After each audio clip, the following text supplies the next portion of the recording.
महात्मा गौतम बुद्ध को बौद्ध धर्म का संस्थापक कहा जाता है।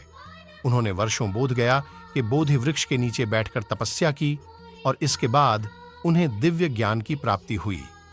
बुद्ध ने अपने विचारों और उपदेशों से पूरे संसार को शांति और अहिंसा का मार्ग दिखाया। इसलिए कहा जाता है कि बुद्ध के विचार आपका जीवन बदल सकते हैं। बुद्ध की आज की अमृतवाणी में आपको बताएंगे गौतम बुद्ध से जुड़ी एक ऐसी कहानी के बारे में जिससे आपके जीवन में खुशियां ही खुशियां रहेंगी, क्योंकि बुद्ध का मानना है कि यह पूरी तरह से आप पर ही निर्भर करता है कि आप खुशी या गम क्या लेना पसंद करते हैं। आप क्या लेना पसंद करेंगे, उदासी या मुस्कान? एक बार बुद्ध एक गांव से गुजर रहे थे, लेकिन उस गांव में लोगों के बीच गौतम बुद्ध को लेकर गलत धारणा थी, जिस कारण वो बुद्ध को अपना दुश्मन मानते थे। जब उस गांव में बुद्ध आए तो गांव वाले उन्हें बहुत भला बुरा कहने लगे और बधुआएं देने लगे, लेकिन इसके बावजूद भी बुद्ध गांव वालों की बात शांति से और मुस्कुराकर चुपचाप सुनते रहे।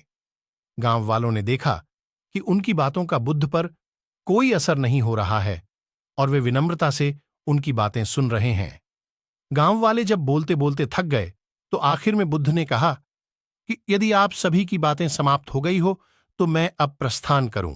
बुद्ध की बात सुनकर गांव वाले हैरान रहे, लेकिन उस भीड़ में एक व्यक्ति ने बुद्ध से कहा कि वह हमने तुम्हारी कोई प्रसन्नता नहीं की है, हम तुम्हें बधुआएं दे रहे हैं, क्या तुम्हें इससे कोई फर्क नहीं पड़ता? बुद्ध मुस्कुराते हुए बोले, जाओ, मैं आपकी गालियां या बद्दुओं को लेता ही नहीं। आपके द्वारा दी गई गालियों से भला मेरा क्या होगा?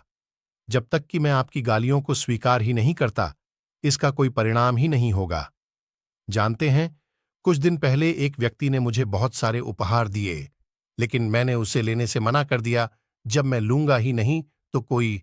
भगवान गौतम बुद्ध के जीवन से जुड़ी इस कहानी से यह सीख मिलती है कि हम अक्सर अपने दुखों का कारण दूसरों को समझते हैं, लेकिन असल में यह हम पर ही निर्भर करता है कि हम वास्तव में क्या लेना चाहते हैं, खुशी या गम, उदासी या मुस्कान।